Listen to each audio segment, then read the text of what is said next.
Welcome to all invited guests, speakers, representatives of the media, funders, and collaborators with National Disability Institute. I am Michael Morris, the founder and executive director of NDI.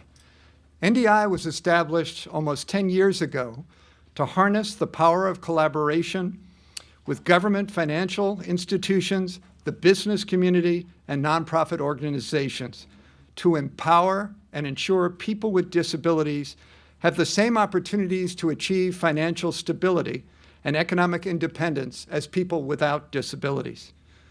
24 years after the Americans with Disabilities Act was signed into law, with a stated national goal to assume equality of opportunity and economic self-sufficiency for people living with disabilities, we can now, for the first time, begin to evaluate the progress that has been made on this important mandate related to economic self-sufficiency.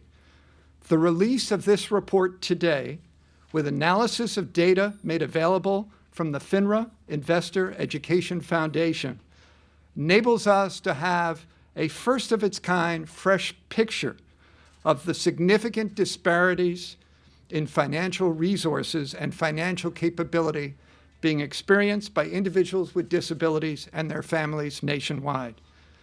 This press conference today enables NDI to share with you this groundbreaking research findings and share as well policy recommendations that present for all of us a call to action. These challenges that will be identified from an analysis of the data are part of a systems change agenda being designed and implemented today by federal agencies, supported by corporations and foundation funders, and beginning to mobilize community nonprofit organizations nationwide.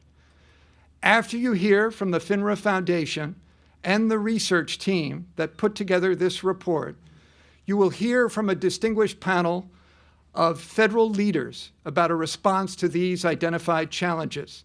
And then in closing comments, I will invite you to join with NDI to accelerate the development of urgently needed solutions that engage the public and private sector to work together.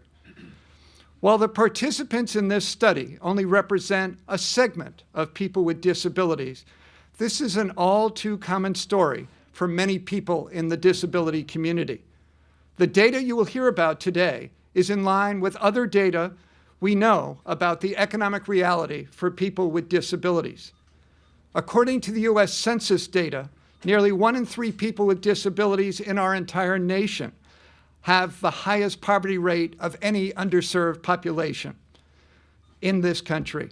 The median income of US households that include a member with a disability is nearly 2.5 times less than households that do not have a member with a disability. For all of us, the status quo is unacceptable. Working together, we must do better. And today, we will continue to explore how we can come together to build a better economic future for all people with disabilities. To begin our program today, I am honored to call upon Jerry Walsh, who is the president of the FINRA Investor Education Foundation and also the senior vice president at FINRA. Jerry Walsh, in her dual roles, has the capacity to manage FINRA's Investor Education Initiative. In her role at the foundation, she manages the foundation's grant-making and programmatic efforts to educate and protect investors. Her work particularly focuses on traditionally underinvested groups of Americans. Prior to joining FINRA, Ms. Walsh was Deputy Director of the Securities and Exchange Commission's Office of Investor Education and Advocacy, and before that, Special Counsel to the same office. I am honored to introduce you to Jerry Walsh.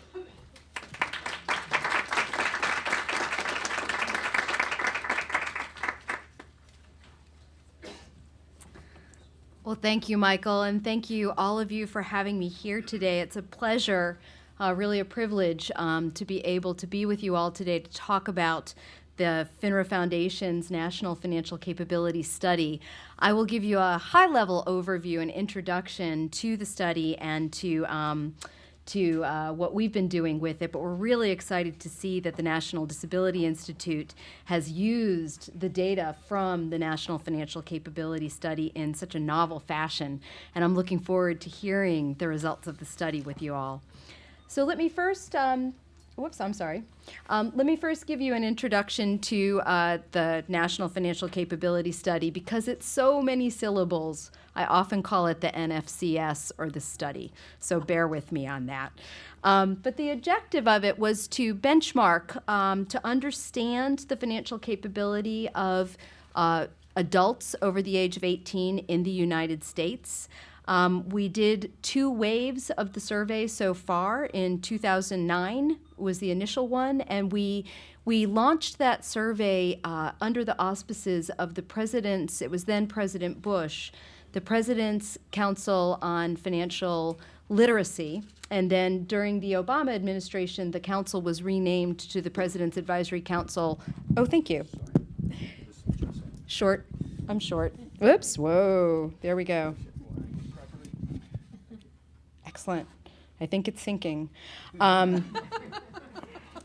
But it's the President's Advisory Council on Financial Capability. So same concept, but actually slightly different concepts that are involved there. The model for our financial capability survey was actually one that was adopted in the United Kingdom. In 2005, the British government funded a study in the UK that looked at financial capability. Our study was an online panel. That study was individual interviews at homes, much like the Fed's consumer survey of consumer finances. But our survey looked at we had 2 populations, national and military, because we have programs in the FINRA Foundation that are national and military. And all the data and the resources are available at usfinancialcapability.org. So let me give you a quick overview of the survey itself. It was designed initially by a multidisciplinary team of experts. We had academics from a number of prominent institutions. We also worked with the CFPB, who's here today, Treasury, the Federal Deposit Insurance Corporation, the Social Security Administration, the Securities and Exchange Commission, and other federal agencies. And the academics included Anna Maria Lusardi of the George Washington University Financial Literacy Excellence Center, Michael Collins of the University of Wisconsin, and others. We have updated it from 2009 to 2012, so we lost some questions from one wave to the other, but there's a fair amount of trackability over time, which is one of the goals of the survey. The areas that we've included are 4 broad areas that really get at the heart of financial capability, and that includes making ends meet. So that gets to attitudes and self-reported behaviors of how people feel about their financial situation, and also whether they're making ends meet. Are they managing their money in such a way that they're able to pay their bills from month to month? Are they engaging in behaviors that are costly, such as excess credit card coverage, those kinds of things. Planning ahead is another element of the study. That's whether people are saving for known and unknown, foreseeable and unforeseeable financial shocks. So anyone that has children will likely want to save for their child's education. All of us will want to save for retirement. All of us should have an emergency fund. What are the behaviors with respect to those elements? Managing financial products is a third area. Not only do you have credit cards or loans or a mortgage, different financial products, banking, securities, those kinds of financial products, but how do you engage with those products? With respect to credit cards, are you paying off on time, in full, each month, or are you carrying a balance? Are you incurring charges?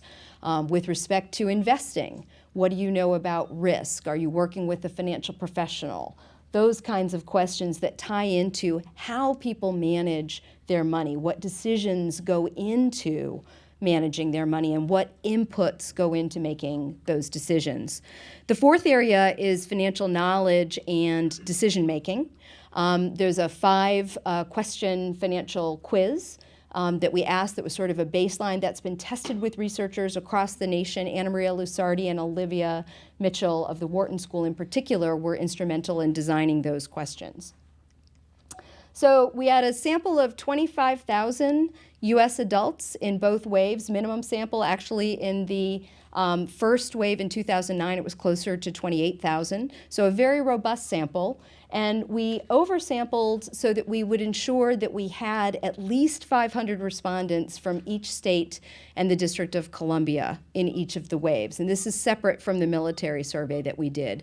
We wanted to have comparability, and so what we did is we gauged the survey to the American Community Survey, the US Census Survey, so that there would be the ability to construct weights for researchers and do in-depth research on the data itself.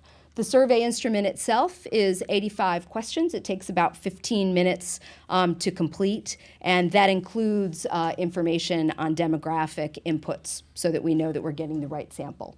So as far as the National Financial Capability Studies usage, we're here today to talk about one exciting new use of that data, but it's been cited in over 30 publications, and that number is continuing to rise, both from the 2009 and 2012 wave, and then also doing comparisons across the waves.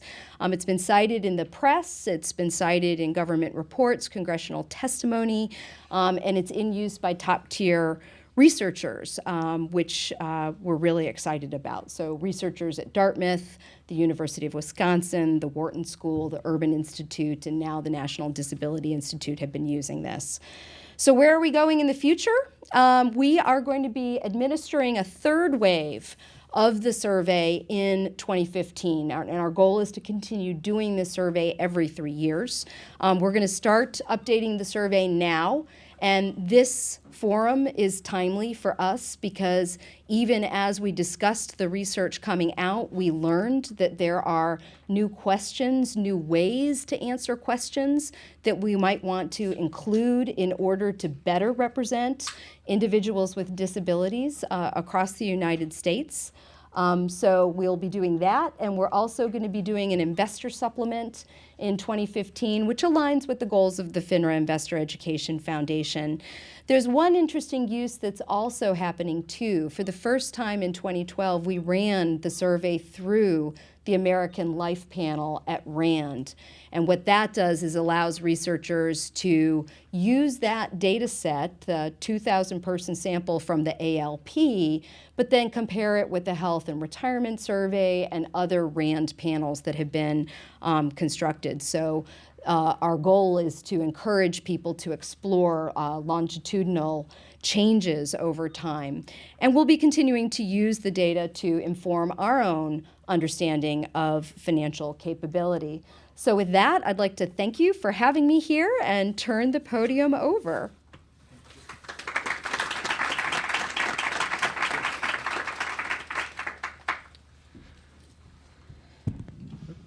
Thank you, Jerry, and really thank you to the FINRA Foundation.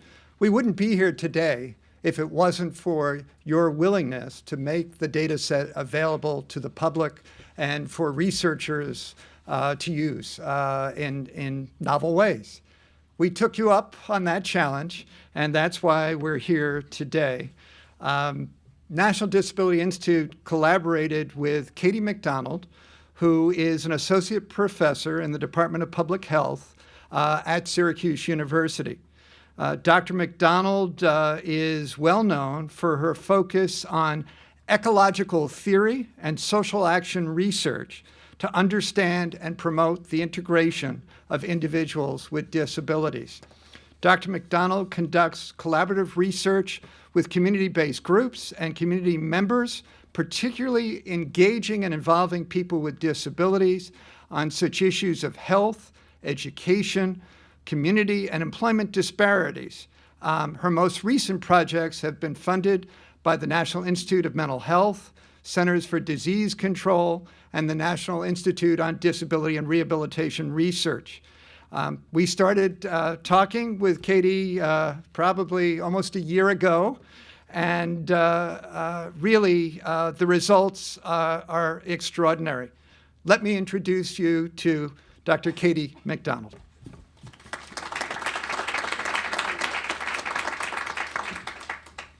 Hi, thanks. Really excited to be here today. Really excited to have the opportunity to use and think about the findings from the FINRA Financial Capability Study. They're important findings. I wish they were more positive, but as Michael emphasized and underscored, it's really a call to action that we can all follow. Is that moving forward? Okay.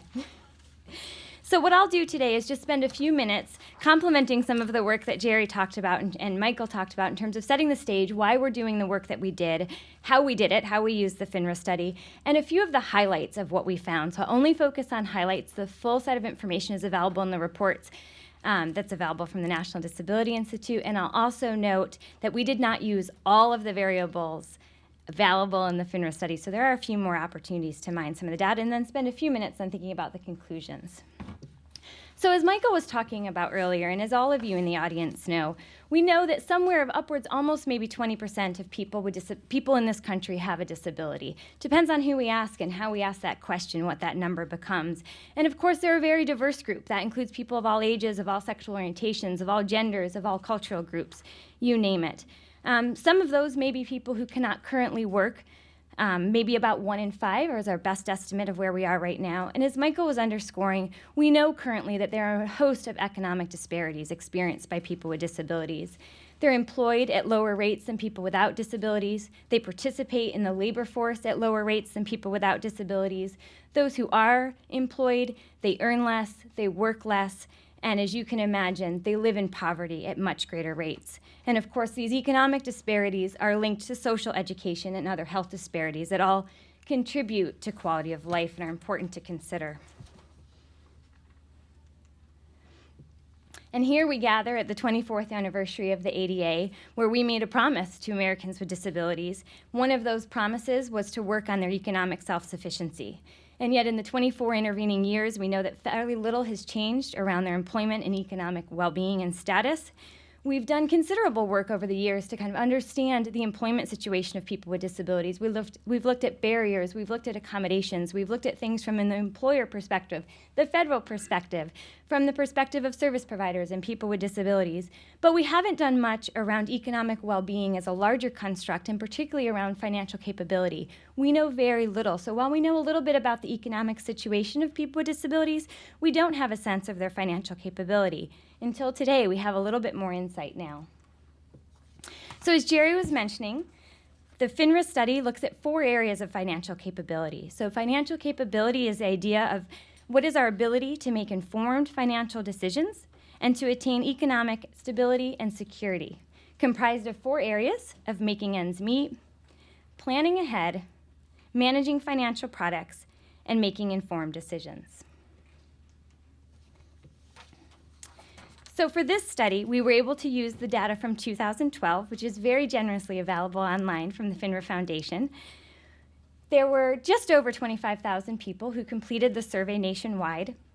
And there was one question in the survey that asked, what is your current work or what is your current work or employment situation? And one of the options was permanently sick, disabled, or unable to work. As you can imagine, this is a big and vague category, but it begins to give us a sense of some people probably reporting some form of disability or chronic health condition that may be impacting their ability to currently work. So we focus on this population for the report. You'll notice that for brevity, we're going to use the term adults with disabilities, but just bear in mind that what we have data on is people who answer the question about their current work or employment situation as permanently sick, disabled, and unable to work. And we hope that in the future there's opportunities to think about measuring disability in different ways. Today I'm going to focus primarily on the comparisons of people with and without disabilities, but in the report you'll also see differences by people with disabilities who are single versus married. We also compare people with disabilities to people who earn an income of less than $25,000. And in general, you'll see that all of this is just descriptive, and we note differences when they're at about 5% or more. So a few of the highlights of our findings. So first of all, there's 25-some thousand people who completed the survey. About 5% of them answered, yes, I'm permanently sick, I'm disabled, or I'm unable to work, to the question about their current work or employment situation. So those are the people we'll focus on today. Those people tended to be older, 35 years or greater, older. More of them were white. More of them were single as compared to people without disabilities. Fewer of them had kids than people with disabilities. Most of them had only a high school education or less, and many of them made only $15,000 or less as a household annual income. To those of you who know the disability community, these will not be striking findings, but they are sobering and something that we need to address. So in terms of the 4 areas of financial capability, the first is making ends meet. One of the things that we found is that people with disabilities, as compared to people without disabilities, reported greater difficulty covering expenses.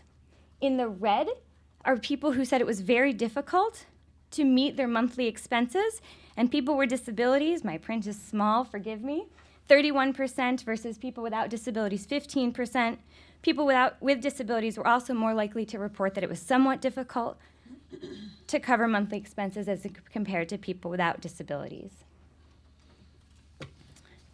We also found that people with disabilities were much more likely to spend more than their income in a particular month, or to be at about equal their spending with their income than people without disabilities.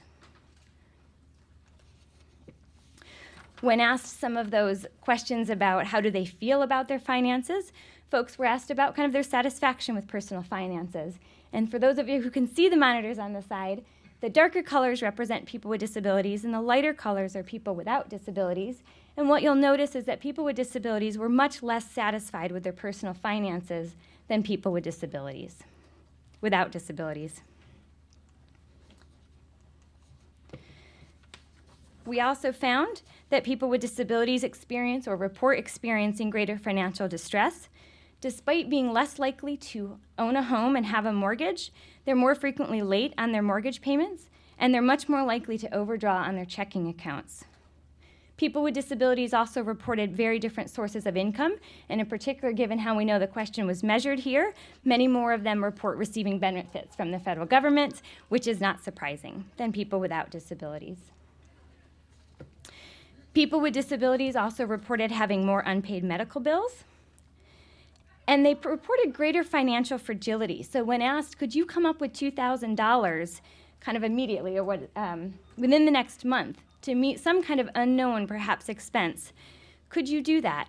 And more people with disabilities reported that they probably couldn't or could not come up with that $2,000 if needed. And of course, we can think there of the links to some of our benefits programs in terms of opportunities for asset accumulation.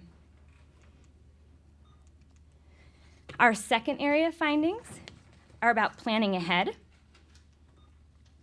So here, survey respondents were asked, do you have rainy day funds? So do you have money set aside that can help you for those unknown and emergent financial needs? So the specific question was, have you set aside emergency funds that would cover your expenses for 3 months? More people with disabilities had not set aside such rainy day funds than people with disabilities. Only 16% of people with disabilities had set aside such funds as compared to 41% of people without disability. You'll also note here on this slide, we have the folks who are in our lower income bracket of earning less than $25,000 a year. They too reported that only about 18% of the time they had set aside such funds. Again, as compared to people without disabilities, people with disabilities were much less likely to plan for retirement, whether they were retired or not currently. And for those who had children, which was not all, but maybe 40-some% of the sample, I can't remember off the top of my head, but those with disabilities were much less likely to have planned for financially supporting their children's education than people without disabilities.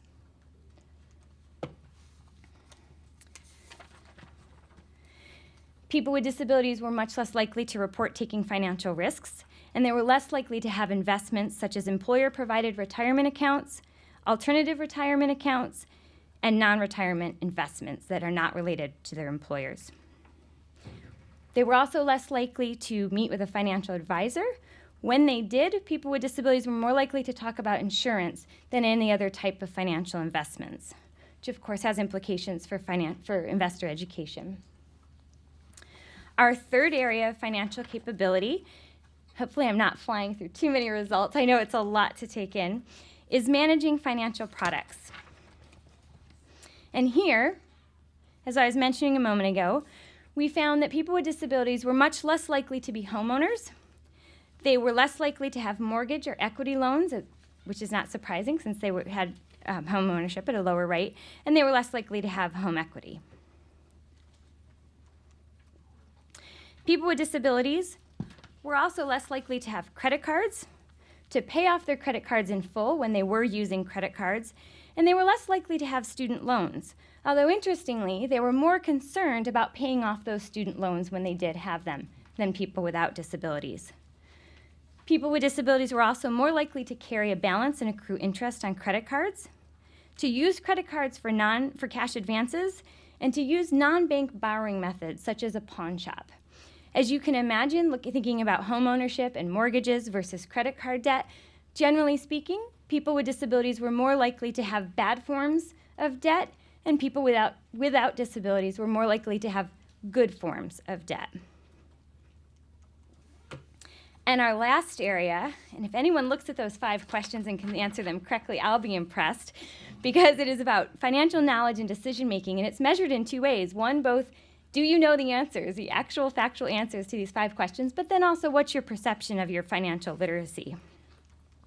So the 5 questions were about risk, about mortgages, about bond prices, about inflation, about interest rates. And those are all available online and in the report, so you can take a look at them.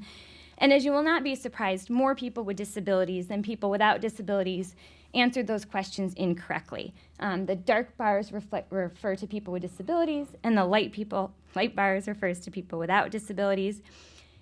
Also interesting, and I know that this is something that FINRA has focused a bit on, is that even though they're not so like everyone, not just people with disabilities, but everyone doesn't do a really great job at answering those questions correctly, people think they know a lot. So when asked about their perceptions of financial knowledge, they rate themselves a bit higher. There's still, of course, not surprisingly, a disparity, and people with disabilities are about 10% lower than people without disabilities in terms of their self-reported financial knowledge.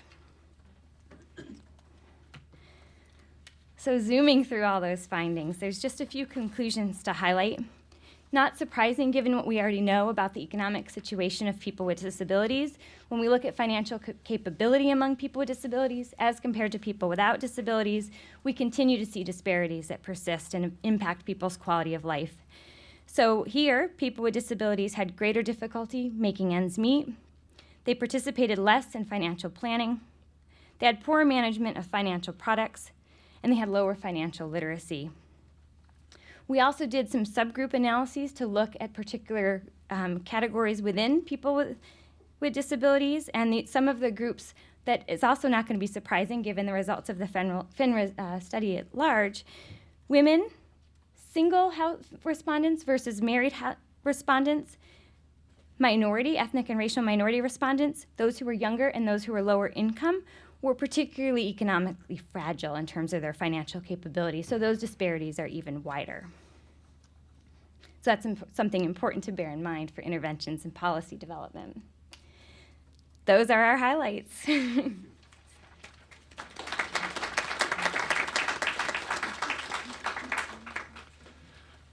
Thank you, Katie. I know you zoomed through that. I believe everyone who's joined us today has been given a copy of the report. The report will also be made available, I believe, by the end of today on the National Disability Institute's website. When you zoom through all those findings so rapidly, it's almost a blur. But I think, as you shared, Katie, what in the general conclusions is people with disabilities are not getting ahead. They are less financially capable. They have more medical debt. They are less likely to own a home, and yet those who do are more likely to fall behind in terms of mortgage payments. And one of the most striking findings to me is they are more likely, considerably more likely to use non-traditional financial products. They are victims of predatory lenders. More frequently, we know from other studies and other research. They are less likely to have a savings account. So I hope you will take the time and look through these findings, because they present a picture of concern. They present a picture we thought would be better after 24 years since the passage and signing into law of the Americans with Disabilities Act. But that's sort of one side of the coin. And it's a picture of maybe a cup half full. The other side of the coin is that we are not alone in thinking about these issues and realizing that urgently we need to do more. And by working together, we can do more. I'm appreciative of the federal panel who is with us today, who can share with you their insights and reactions to this groundbreaking report, but even more importantly, can share with you some of what multiple agencies in the federal government are already doing to advance financial capability for youth and adults with disabilities. And even more important, and is beginning to happen, and we'll talk about it, is the collaboration among federal agencies and the collaboration not only among federal agencies, but also with financial institutions and other parties in the private sector. So let me first turn to Assistant Secretary of Labor for Disability and Employment Policy, Kathy Martinez. Thank you, Kathy, for in a very busy day here in Washington, which is, as we speak here, is the signing by President Obama of the new workforce bill for the first time in 12 years, with wonderful new opportunities to advance economic and employment outcomes for people with disabilities. But we're here, and I'm glad you're here. And let me tell you a little bit about Kathy Martinez. She leads the U.S. Department of Labor's Office of Disability Employment Policy. She advises the Secretary and other agencies at the department on how can we move forward with policies and practice that will positively impact the employment and economic outcomes for people with disabilities. Among ODEP's chief policy accomplishments is working very closely with the Office of Federal Contract Compliance Programs and in development of the new rules, which went into effect in March, which have impact on thousands of federal contractors, new mandates in terms of advancing employment opportunities for people with disabilities. Prior to coming to ODEP, Kathy was the executive director of the World Institute on Disability, and I know in that work she traveled all over the world as an incredible ambassador for people with disabilities and helping not just comparisons to what we're doing in this country, but really sharing her own personal perspectives as a person with a disability. How do we get ahead? How do we move forward in these challenges related to employment and economic opportunity? Let me turn next to Kathy Martinez. Thank you. Am I on? I think so. Okay. Well, thank you very much, Michael, and thank you, Jerry, and thank you, Katie. I don't think I've ever heard anybody go through a paper that quickly. It must be that 5-hour energy or something. Anyway, I'd like to just acknowledge my esteemed colleagues and on the panel, and also my ODEP colleagues who have really, I want to say that as of a couple days ago, I've celebrated my 5th year here in the federal government, if you can believe that. And I just want to acknowledge Chris Button, Speed Davis, and Serena Lowe for making it a very good and fascinating 5 years. Anyway, the whole concept of financial capability and financial literacy has been a passion of mine since about 2002, when the World Institute on Disability started working with Michael and folks, Bob Freeman, and I think it's called CFED. I think it's just the acronym now.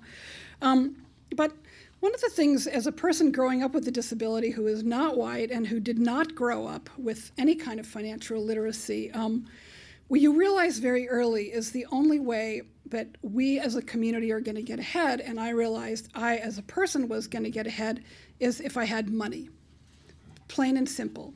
And so, you get money by going to school, getting an education, getting a job, or you get money by doing other, as somebody called it, what was it called, non-traditional things to get money.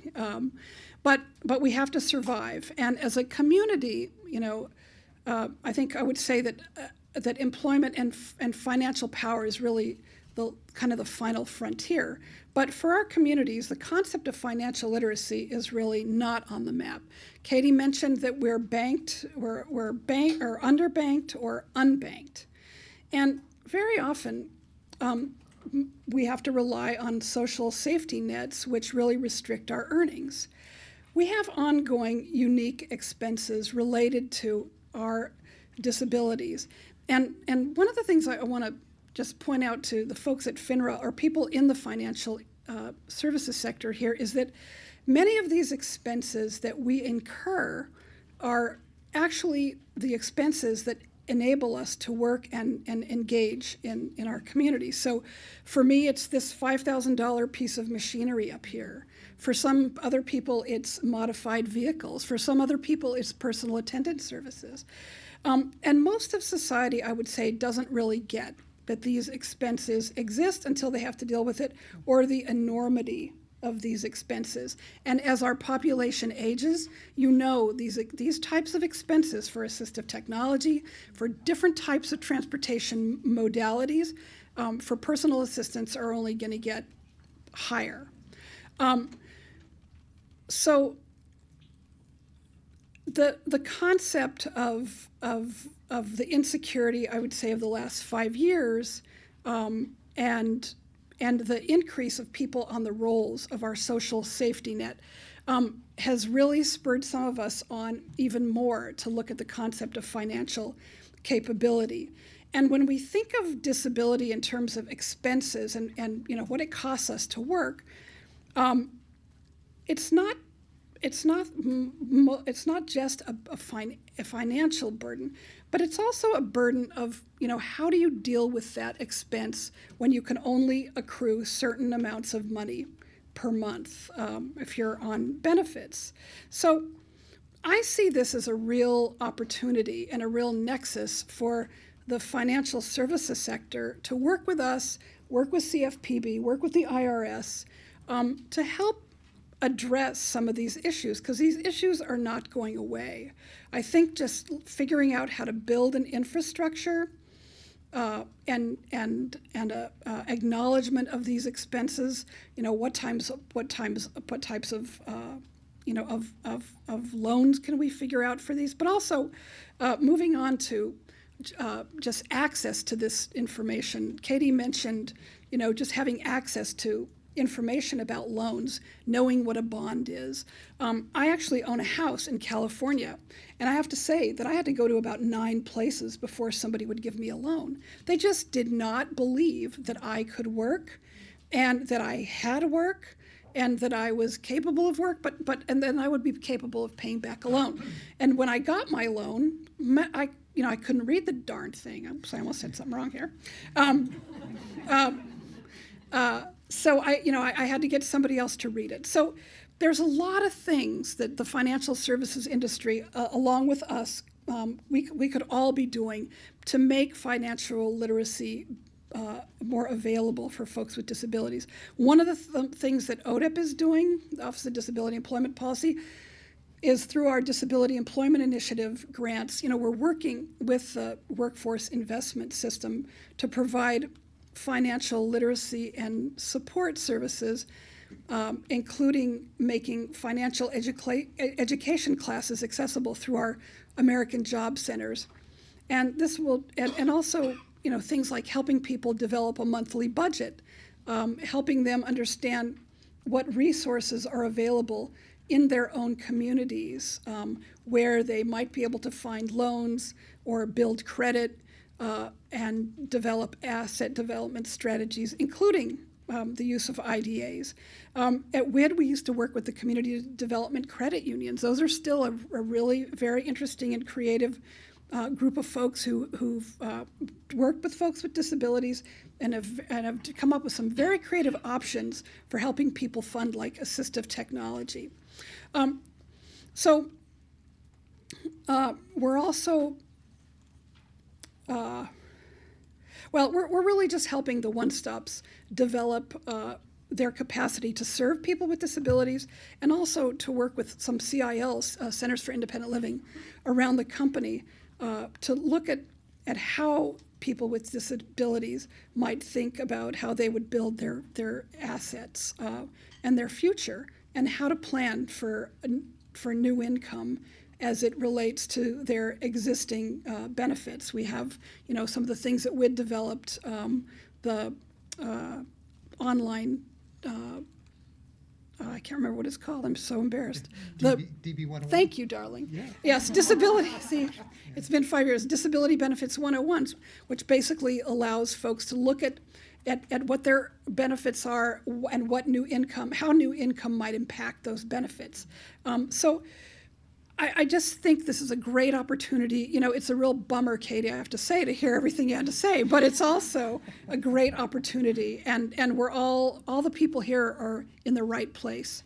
And I have to say, I'm very glad I came here instead of going to the White House, because I know that there's a lot of other people who deserve to go to the White House, but this is really dear to my heart. So thank you all very much.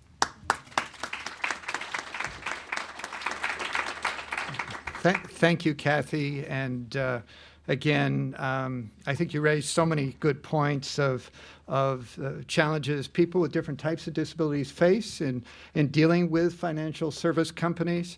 But I also am really pleased at the relationship that National Disability Institute has with both Office of Disability Employment Policy and the Employment and Training Administration at the U.S. Department of Labor, because we've been tackling these issues, and they're part of our agenda.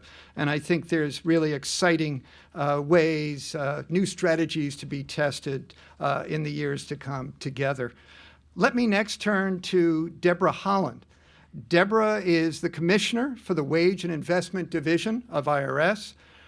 Prior to her current position, she was Deputy Commissioner within the Wage and Investment Division for support and covered all operations. For many of us, we think about IRS as one huge, huge organization. And I must say it is. The Wage and Investment Division employs over 50,000 individuals across the country and has the prime responsibility for delivering customer service, telephone, face-to-face, online assistance related to tax return processing. I think what's important, and I think really interesting for all of us, is that Deborah has been a long-term partner with NDI in our work about improving understanding, awareness, and access to the Earned Income Tax Credit. We have worked together with the IRS and so many at the IRS on building the Real Economic Impact Tour and now the Real Economic Impact Network. And your work transcends all of that in that you have been in the evolving leadership role with over 25 years of leadership experience at the IRS. So I am so happy and heartened that you're able to join us today. Deborah Holland, Commissioner for the Wage and Investment Division of the IRS. Thank you, Michael. I first want to just say how pleased I am to be here today. It is my honor to be on a panel with my colleagues here. I also want to thank Michael Morris and the Executive Director for NDI, and for the ongoing partnership and relationship that we've had for some time. I'll start just by saying that we at the Internal Revenue Service recognize that there is a need here. We understand that persons with disabilities deserve equal access to tax assistance, assistance with filing and paying taxes, and financial planning information. And we know that taxpayers with disabilities face many unique challenges, many of which were quoted in this report. We're very excited to gain access to the report because one of the things that we obviously are responsible for is shaping the policies and the procedures and the programs inside the IRS. I believe that information and good reports and good findings like that will help shape policy and assist my organization with being sure that we're able to deliver those types of services that are so needed. One of the focuses that we have is on combining key tax benefits. We've mentioned earned income tax credit. There are others, child tax credit and other types of benefits as well, and providing what we think of as a strategic link in making sure that those taxpayers receive those benefits to which they are entitled and receive the assistance that they need to apply for and to receive those benefits, and also the linkage back to building of assets. I want to talk to you a little bit about some of the programs inside the IRS where we execute or deliver on some of those types of policies. We have one organization inside Wage and Investment, which is the organization that I lead inside the IRS. The program is called the SPEC organization. SPEC stands for Stakeholders, Partnerships, Education, and Communication. And that organization partners with strategic partners, including in the organizations like the National Disabilities Institute, to provide all types of services around tax administration to help build income or to increase income and build assets and deliver those tax refunds and those types of credits that are tax benefits to the types of individuals that fall into categories such as, or demographics such as the low income, Native Americans, senior citizens, people with limited English proficiency, as well as people with disabilities. And in 2004, we actually started this partnership with NDI. So we've had a strong partnership for some time, and we believe that we have made some progress working together. So I'll tell you a little bit and throw out a few statistics that will help reinforce that here in just a moment. Although I recognize with the report findings, there certainly are many challenges that we still have to meet. Over the last 10 years, our SPEC disability program, in collaboration with NDI and local partners, we've prepared over 2.3 million tax returns for people with disabilities, resulting in about $2 billion in refunds. That partnership, again, has been mutually beneficial. We do that through a program called our Volunteer Income Tax Assistance Program. We call it VITA. Also, our TCE, Tax Counseling for the Elderly program. And those programs deliver free tax preparation services to the populations we're discussing.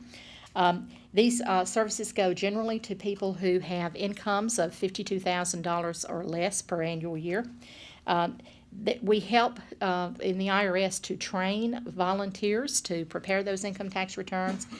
We certify those volunteers as trained and provide a great deal of assistance to our partners in the preparation of those returns through our VITA and TCE program. The community partners that host those VITA and TCE preparation sites also participate in the recruitment of those volunteers, the hiring or the training of those volunteers along with us, and delivery of those free tax returns. We work to ensure that the locations, the sites where the free volunteer assistance for tax return preparation, that those sites are accessible. They're sites that are located in trusted locations within the community. So we do all that we can to ensure that those resources are available to those who need to and want to use them. Many of those individuals that we just discussed are also eligible for the Earned Income Tax Credit, which is considered to be one of the largest anti-poverty programs in the federal government today. Last year, over 27 million individuals or returns received about $63 billion in earned income tax credit. That is for tax year 2012. And the average amount of EITC that was paid out through those returns was about $2,335 per return. And that lifted an estimated 6.5 million people out of poverty, which includes about 3.3 million children. So that EITC program and that voluntary assistance with receiving those benefits is very important to those individuals. Research also shows that there are approximately 1.5 million people with disabilities that do not file a tax return each year but may be eligible for credits. So that speaks to the opportunity that we're talking about. And one of the challenges for us is to help locate, find, and encourage those people to file. This year, our volunteers prepared about 3.6 million tax returns for those low to moderate income workers, and that reaped about $4 billion in refunds. And of course, those taxpayers are also taking advantage of services that are allowing them to avoid tax preparation fees. And with those income demographics, that also can be an important part of this picture. Almost 500,000 of those 3.6 million returns were prepared for people with disabilities. A very, I think, effective program, and again, a very effective partnership that we've had in place for some time. Our progress in reaching people with disabilities through those programs has improved over the years, over the past 10 years. In 2004, of all those voluntary income tax returns that were prepared through the VITA program, about 6% of those returns were prepared for people with disabilities. And in 2014, that percentage had increased to 13.4%. Again, which I think speaks to the effectiveness of our partnership with NDI and with other partners that work in this area. We partner with all types of organizations across the country that are committed to individuals and families, working to increase their financial stability and working to ensure that they're meeting their tax obligations. And we know that refunds and tax refunds are really a great way to invest in the financial future. As I was listening to some of the points from the report, I was thinking about the tie-in to tax refunds, earned income tax credit, and so forth, with some of the components of the study, the pieces that we're talking about, making ends meet, for example. For many of these individuals, those tax refunds and the earned income tax credit may represent the largest single payment they have in the entire year. So there's certainly that linkage there. In addition, there are linkages to other parts of the strategy or of the report as well. For example, one of the things that individuals are able to do through the tax return is split their refund and deposit part of their refund, for example, into a savings account or a checking account if they're banked. And they're also able to purchase U.S. savings bonds with parts of their refunds. So the part that had to do with planning ahead, the part of the study, I think, again, a very strong linkage to some of the programs here and the way we deliver this. In fact, since its inception, taxpayers have purchased over 200,000 tax savings bonds, totaling over $84 million through these programs. Absolutely. That savings bond program will continue in 2015, and it, by the way, is one of the only ways that individuals can actually get a paper savings bond today as opposed to electronic. Surprisingly, that appears to be an attractive feature of the purchasing savings bonds through the tax refund. And our continued work with NDI and our other partners allows us to increase our efforts in all of those particular programs. I also want to speak just a moment about the IRS as an employer of people with disabilities. We have maintained. I've got a cheering committee over here. Thank you, Kathy. I appreciate that. You are one of the largest employers of people with disabilities in the federal government. We are, and we are proud of that. So thank you for mentioning that, Kathy. And we do that through a variety of ways. For one thing, simply we focus on providing opportunities to people who obviously are deserving and who make fantastic employees. But I'll mention a couple of programs that we specifically use to accomplish that. We've maintained a long-standing relationship, for example, with World Services for the Blind. They provide rehabilitation services as well as training to individuals who desire employment with the Internal Revenue Service. We've had a relationship with World Services for the Blind for over 46 years.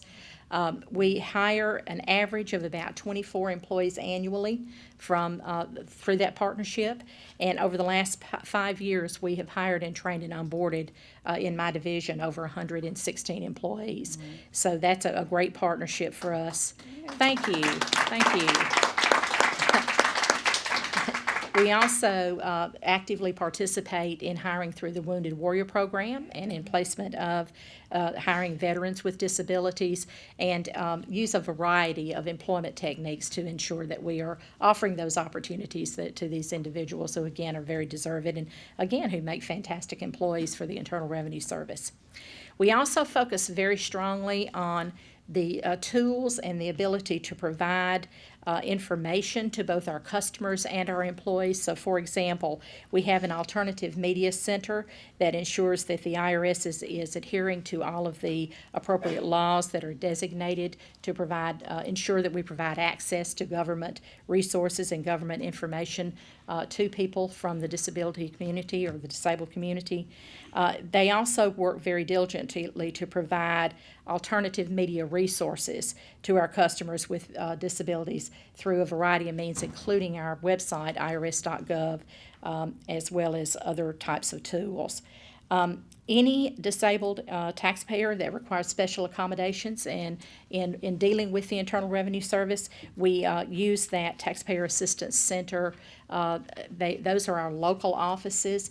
We are able to set up an appointment or set up a time frame with an individual who needs that type of special accommodations, and we work within the Alternative Media Center to provide whatever accommodation is needed in order to work with us.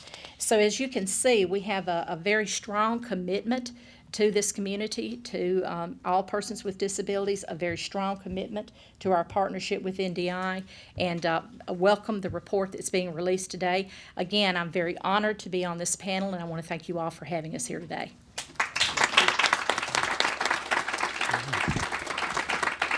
Thank you, Deborah, and thank you to all the IRS employees and team, particularly the SPEC team, who has done so much with NDI in partnership, and it really is a model in terms of public-private collaboration.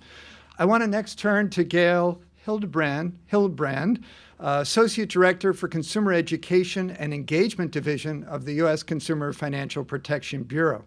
As the Associate Director of this Bureau, it includes offices of financial education, the Office of Service Member Affairs, offices for financial protection of older Americans, the Office of Students, and the Office of Financial Empowerment.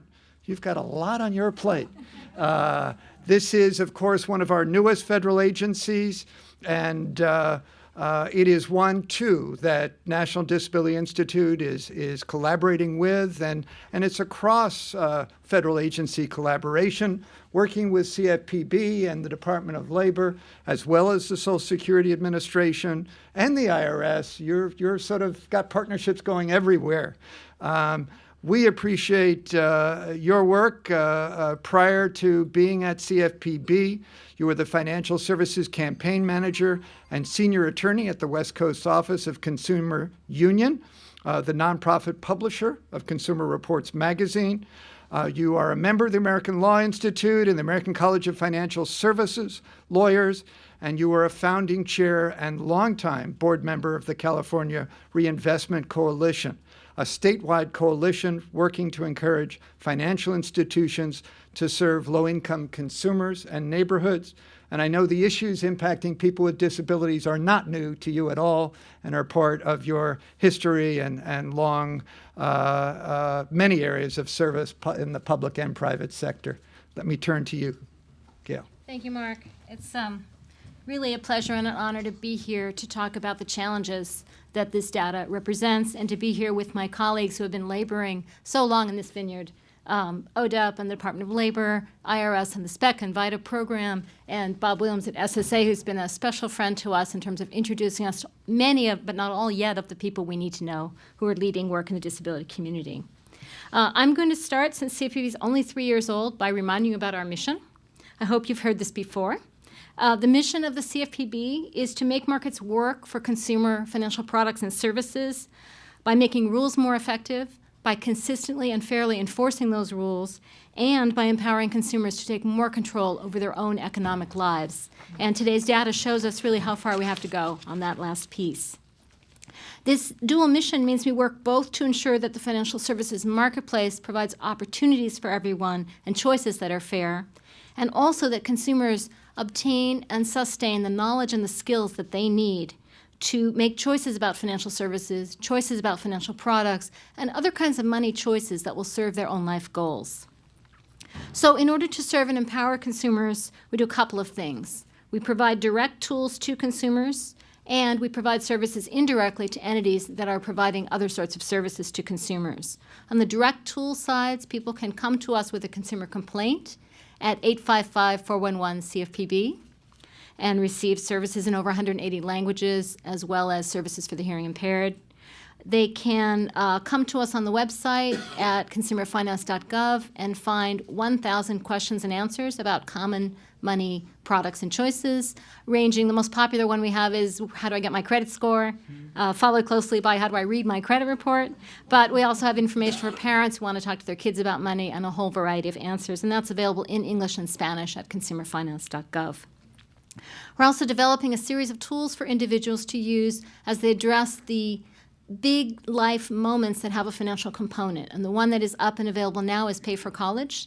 So all those folks in this report, and every one of you in the room who's thinking about your student loans or knows someone who's thinking about how to repay their student loans, Paying for College starts with college choice and goes all the way through the question of, if my income dips, how do I arrange my payment on federal student loans so that I can keep my credit rating? And you'll see that at consumerfinance.gov. We are organized not only to address the financial education and skills needs for the whole country, big job for a small agency, and that's why these partnerships matter, but we also have offices that focus on the special needs and special challenges for service members, for older Americans, for students, and our Office of Financial Empowerment, which focuses specifically on low-income and economically vulnerable consumers. I'd like to acknowledge and thank my colleague Jackie Wilkes, who's right here. Many of you know her. I think from her first day at the Bureau, she was an active and vigorous inside voice, reminding us about the importance of this population and opening doors and giving us introductions to do this work well.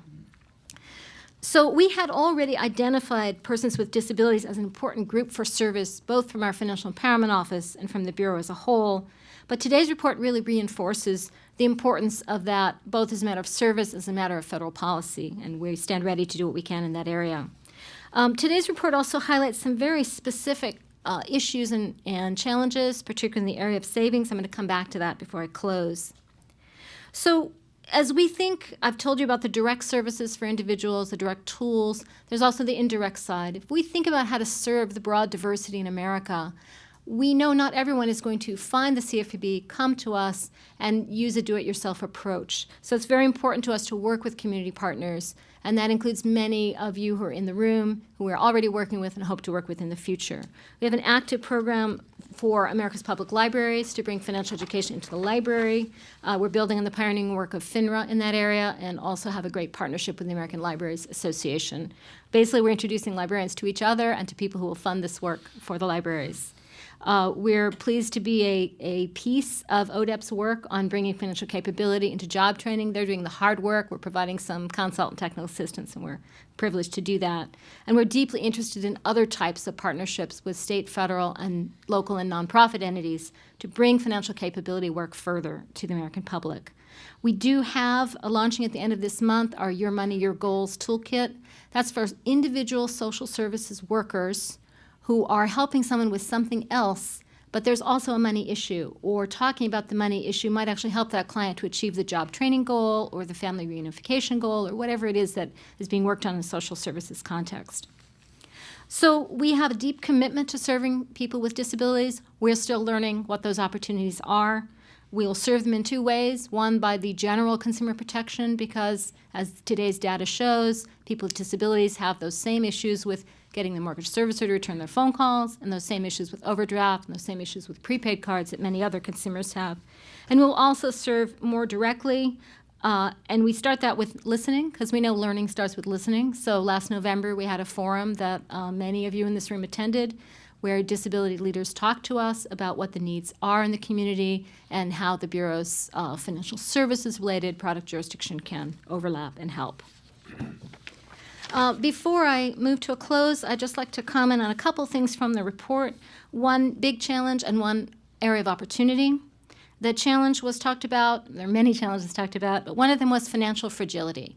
This issue of people in America who say, I could not come up with $2,000 in 30 days. And that's not just taking it from savings, that's also borrowing it from friends or family or traditional lending sources. People said, I can't do it. That's a medium-sized car repair. It's a water heater. It's those things that happen with distressing regularity, but they're still emergencies when they happen to individuals. They're normal financial emergencies. And in this report, 53% of that subpart of the disability population that was covered in this report said, no, I couldn't do it. And 23% of overall said I couldn't do it. And then there was kind of a, well, probably not. And those numbers were similar, almost twice as high for people with disabilities, but distressingly high for everyone who said, I just couldn't come up with $2,000 if I needed it. And we're all going to need it we don't know exactly when, but we know it's coming in our financial lives. The issue of savings and asset limits was raised by Ms. Martinez. And we know that having a rainy day fund, having savings, takes some of the financial worries out of life. And we know that it gives consumers power in the credit market, because now you're deciding whether to borrow, not how to borrow. And that's a tremendous opportunity. And there are also some very good studies now that show the impact of family savings on whether young people have college attainment later in life. So we know savings really matters, and there's lots of work to be done in that area. We also heard loud and clear from the folks who came and talked to us last November that medical debt was of particular importance, and the debt collection elements of medical debt. Today's report shows that 44%, I think, was the highest form of debt, at least that was in collections for the disability population that was measured, almost twice as much as for the general population. We have a data point, as we call it, a study on the impact of medical debt on credit scores. You can find that on our website at consumerfinance.gov. And we looked at people who had medical debt and how their scores were impacted and how their scores would have been impacted with that, and a bunch of statistical analysis. And the upshot was that medical debt brought the credit score down about 10 points more than it should have, and a medical debt that had been in collection, even though it was paid off later, brought the score down about 22 points more than it should have. So this is a real issue for American consumers. So that's the downer part. That's the challenge I want to talk about. I'd like to close on something a little more optimistic. This survey also showed that persons with disabilities, like the general U.S. population, have very broad and deep support for financial education in schools, for giving our kids a better chance to get started in their financial lives. It also noted that for persons with disabilities, it's especially important to make sure that education is not saved for college, that it's offered in high school and perhaps even earlier. And part of the CFPB's work is to be part of that national effort to equip our young people so that they can have better financial futures. We believe that calls for starting early, for being continuous, and for very practical ways for young people, whether it's small savings or banks and schools, things they can do to touch money and think about it as something real, not something that's for somebody else. So we are pleased to be here to talk about the need to support the development of financial skills and knowledge for everyone in America, to support the financial inclusion efforts that are behind this analysis, and we welcome the opportunity to work with our colleagues here and those of you in the audience on the issue of how to achieve real financial inclusion in America for everyone, including people with disabilities. Thank you.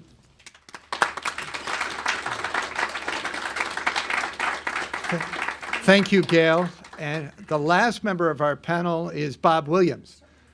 Bob is the Senior Advisor to the Deputy Commissioner of Retirement and Disability Policy at the Social Security Administration. He previously was the Associate Commissioner at SSA, Office of Employment Support Programs.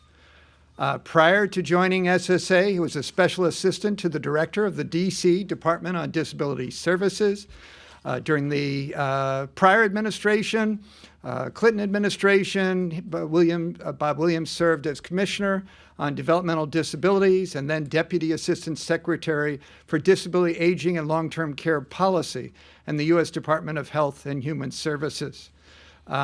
Most of us in the disability community have met Bob at some point over the past many years of his growing and glowing resume.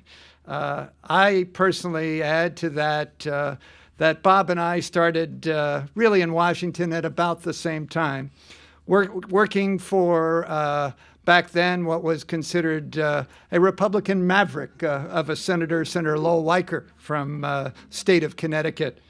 Bob used to careen across the halls, scaring everyone that he was not in control of where he was going, and I think that was just a ploy on his part. Get out of the way, he's got things to do. Bob was just an incredible part of a staff team that I worked for back in the day when there was a U.S. Senate subcommittee on the handicapped, as they called it. And we did great things, and you continue to do great things. We're so glad you're at the Social Security Administration, and love to hear your comments and reaction to the report and things that SSA and other federal agencies can do.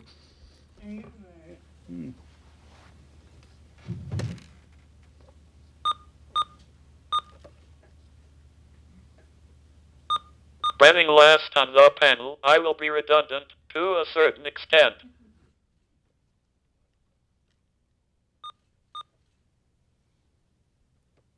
To minimize that, though, I want to focus more on what this study can and should mean going forward. I want to start off by pointing out and thank the authors for the obvious. This is a groundbreaking study, especially in terms of the questions it both deserve and, I think, demand more research and attention. I also want to acknowledge something that likely already has been pointed out: the definition used to capture what I will refer to as the target group throughout my remarks. That is, those who self-identify as being permanently sick, disabled, or unable to work, is a very traditional as well as problematic proxy for identifying those with disabilities generally, or many of us with significant disabilities. It does not allow, for example, for someone who is both disabled and employed to self-identify as belonging in both camps. Why is this a problem?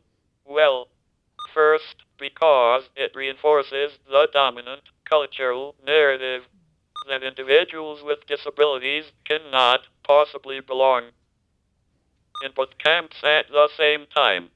And second, it is problematic because it leaves us without any real basis for comparing whether being employed makes any difference in terms of enhancing the financial capability and long-term economic security of at least pockets of those of us with disabilities who are employed. Because if there is one thing I want you to take away from my comments, it is that if we fail to take this group's experiences, all the good, bad, and ugly that workers with disabilities experience, into consideration and actively apply what we learn, the task which this study makes clear is before us will get immeasurably more daunting. I am not certain that a rising tide always lifts all boats, but I am certain that until and unless we focus attention on what can be done to improve the lot of the small but important number of Americans with disabilities employed, often in low-wage jobs that have no future, doing the rest becomes harder and less likely. Having raised concerns with how the target group is defined, let me do a 180 and say why this is a good way to begin to peel back the onion. If this is not a good proxy for necessarily identifying all or necessarily most people with disabilities, what the study makes extremely clear is that asking individuals to self-identify as either permanently sick, disabled, or unable to work does identify people who as a group face multiple and very concentrated forms of scarcity in life. Not just scarcity in terms of the lack of money to make ends meet, but in also more broadly, in terms of the lack of education, skills, time, as well as low self-confidence, a lack of a real sense of what is possible or how one's future could be better, or even that there is a future beyond the next day, week, or month. We all know that scarcity in moderate amounts can do wonders. It is why I was able to write these comments this morning. But research is finding that when individuals and communities are barraged with multiple forms of it, day after day, often decade after decade, its effects can be, well, crippling.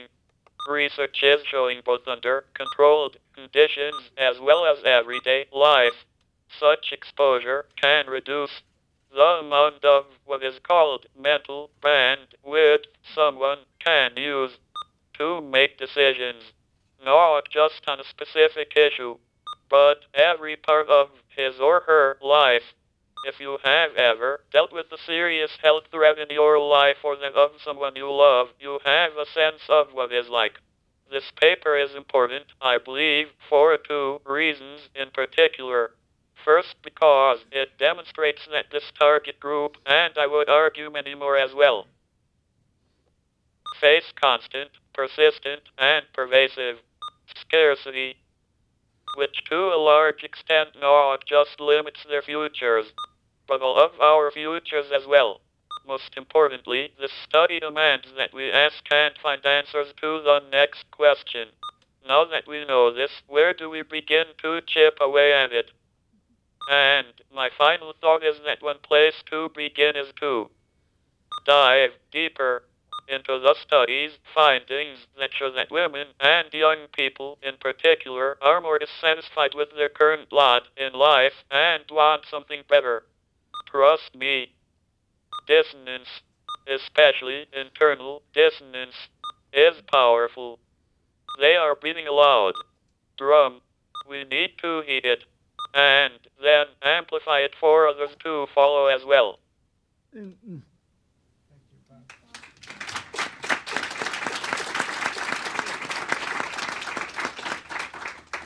Thank you, Bob, and thank you, all the panel members. You each have provided important insights in reaction to the report and shared with us as well some of the work that is already going on and is going to continue to grow to advance the financial capability of individuals with disabilities. 24 years after the ADA was signed into law, the findings of this report should be a loud drum that we all beat, a call to action to the federal government, to states, to communities, that we can and must do better. With a sense of urgency and a commitment to collective impact, we invite the public and private sectors to join with us, work together to design and test lifelong learning opportunities, taking advantage of the massive government infrastructure that touches all of us, people with and without disabilities, in the classroom, in the American job centers, in our healthcare system, our finance world, and other human service delivery systems. They are all part of the possibilities to bring in financial capability, learning, to grow knowledge and skills for people across the disability spectrum. We know there's no single strategy or solution that is going to quickly reverse the findings of this study. What we have heard from our panelists today, from the federal agencies represented today is that there is great room for optimism, great ideas going forward, activities already begun to change the current course. Thank you, Assistant Secretary Martinez. Thank you, Commissioner Holland. Thank you, Gail. Thank you, Bob, for sharing the incredible work of your agencies already doing, presenting a positive picture of the power of collaboration to pioneer new pathways to a better economic future for youth and adults with disabilities. We have with these findings, Bob, as you shared, and Katie shared, and others shared, it's just a snapshot at a point in time. We want to add other pictures in the future, but it's with the help of FINRA, who made this data available, we have a baseline we didn't have before.